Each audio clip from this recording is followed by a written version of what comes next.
Kenneth checks, and Captain Tom will put out a 400 chip bet. He has the best hand. He can't feel real comfortable. Constantine here with 2 overs and a gut shot. He's going to take off another card. That's a sketchy call. A king gives him the nuts, but a queen could put him behind an ace-king, and an ace could also put him behind an ace-king or an ace-jack. 3 players to the turn, which is an inconsequential 5. Kenneth checks. Captain Tom checks again. They're giving Constantine the free card. Oh, good free card. Constantine's got the nuts. He's got Broadway. Couple of checks. He will, of course, put a bet in. He does have the best hand possible. And he'll lay 1,000 chips out there. Couple of folds, and Constantine picks up a nice pot. They let him get there, though. I think if Tom bets the turn again, he would have got Constantine off the hand. But they gave him the free card, and he hit it for a king on the river, giving him Broadway.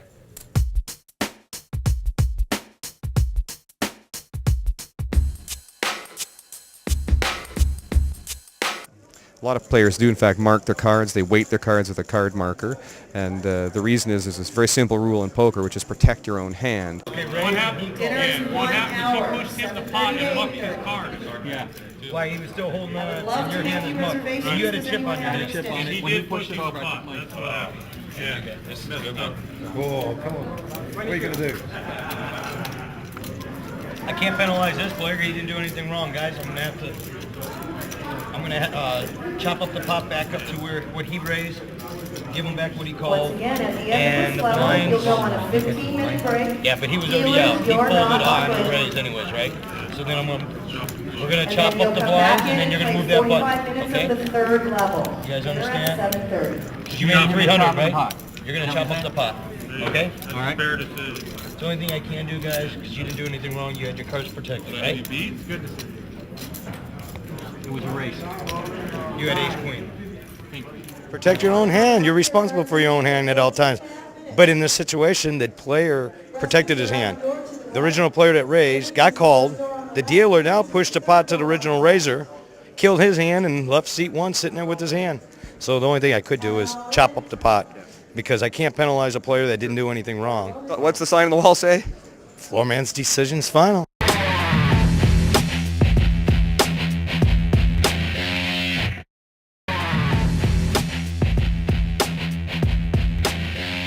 Of course, bluffing is a part of every player's game. The question is, how often do you use your poker face?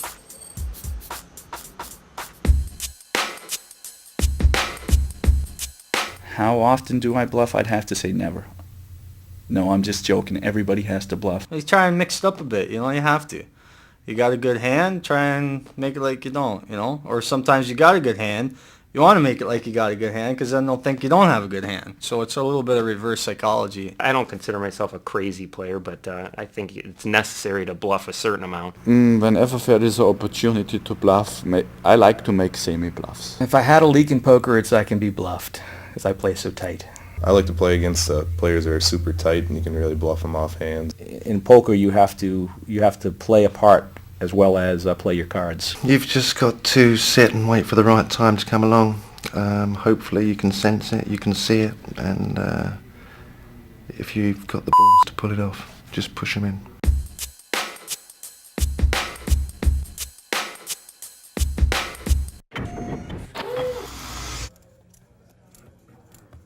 We're back to more poker and the Party Poker Canadian Poker Championship.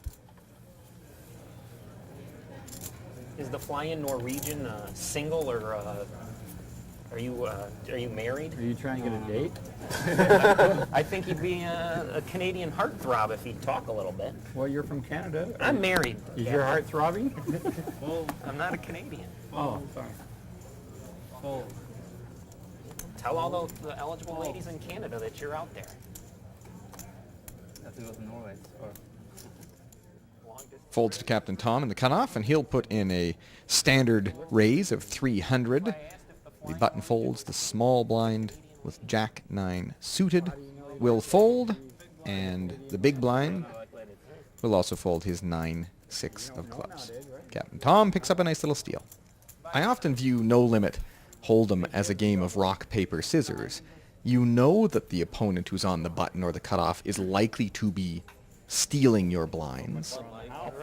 So what counter strategy should you employ to ensure that he doesn't do that to you through the rest of the game? Sometimes you let him have it. You bring him in, and sometimes you re-steal, and sometimes you slow play. But it's all a rock, paper, scissors. What's he doing, and what tactic or strategy am I best to deploy to defeat what my opponent is trying to do to me? Button in seat 9, Konstantin Kolyakov. Canadian in seat 1 is the small blind, and Lothar Landaver from Munich in the 2 seat is the big blind. That is Captain Tom Franklin's ace-4 offsuit, and he's going to put in a raise to 250 to go. Slightly smaller. Captain Tom likes to mix it up. He likes to, little above, little below his standard bet. Konstantin Kolyakov is going to call in the small blind with Jack of Diamonds, 7 of Diamonds, and Lothar, the German pro in the big blind, will call with his King-Queen offsuit. 3 players to the flop. Captain Tom with the best hand and with position. And the flop, 4-10 deuce. Captain Tom has flopped the best hand, although if he gets any action, he won't be comfortable. He's got second pair ace kicker. Konstantin and Lothar both check to Tom, who bets 325 big ones. A little bit smaller than you would expect from a standard continuation bet. Konstantin folds. Lothar, the Munich pro, he's going to give it the pause with his King-Queen offsuit. Really difficult to call. Is this round 2 of Captain Jack versus the German assassin? Lothar may be considering putting a play on. On the other hand, he also may be simply communicating to Captain Tom that I am a thoughtful player and you cannot run over me. I mean, it's possible that he was always intending to fold, but you give the opponent the sense that you are trying to get inside his head. You're just trying to slow him down by communicating to him that, hey, I'm not a pushover. I'm going to give this some thought, even though perhaps you were always folding. Captain Tom stacks a nice little pot. Despite a couple of setbacks, Captain Tom Franklin boasts a stack of about 11,000 chips, a little bit ahead of the starting stack, and certainly in great shape. Still very deep stacks compared to the blinds of only 50 and 100. And of course looking resplendent in his Rastafarian hat. With TJ Kluche, an early casualty, having been put out at a side table by Ray Sanchez, you have to give Captain Tom Franklin, I guess, the status as the favorite. Ace-6 suited for Kenneth Stranley, and then a raise from Joe Payne to 300 with the Ace-Queen of Diamonds. Captain Tom flat calls with his pocket jacks around to Konstantin Kolyakov in the number 1 seat, who will also flat call ace of hearts, 10 of hearts, and Kenneth will also call with his ace of spades, 6 of spades. 4 players to the flop, 1,300 chip pot. A big pot is brewing. I don't know whether it is these young guys want to chase down the captain, but it seems every time Captain Tom's getting involved in a pot, it's getting to be 4-way action. A lot of guys seem to be coming after the old pro.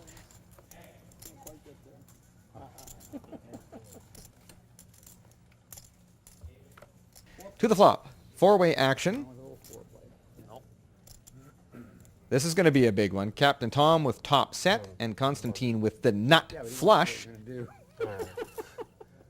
Nice move. Check, check to Captain Tom, who bet 600. Hey, think about it.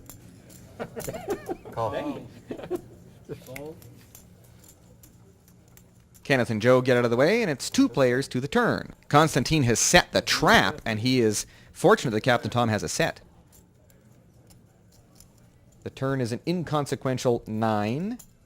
Captain Tom puts out a bet of 600 into a pot of just over 2,500. I think the bet's a bit too small. If Konstantin is holding the nut flush draw, then he's going to be very tempted to call. You haven't bet enough to take him off the draw. On the other hand, you've bet little enough that you won't lose that much. Bad river card for Konstantin. Another heart, 4 hearts on board. Konstantin would have much preferred to blank off the river. In this way, any heart beats Captain Tom, so it's going to be pretty difficult for Konstantin to extract a lot more money from him. He's put out a bet of 1,000, and Captain Tom is going to give this one some thought. If I'm in Captain Tom's seat, what am I asking myself? I'm asking myself, first and foremost, is that man, is Konstantin capable of bluffing? Some players really are, they're not even capable of bluffing, in which case, hey, you know he's got it, you throw your set away. Other players, if they're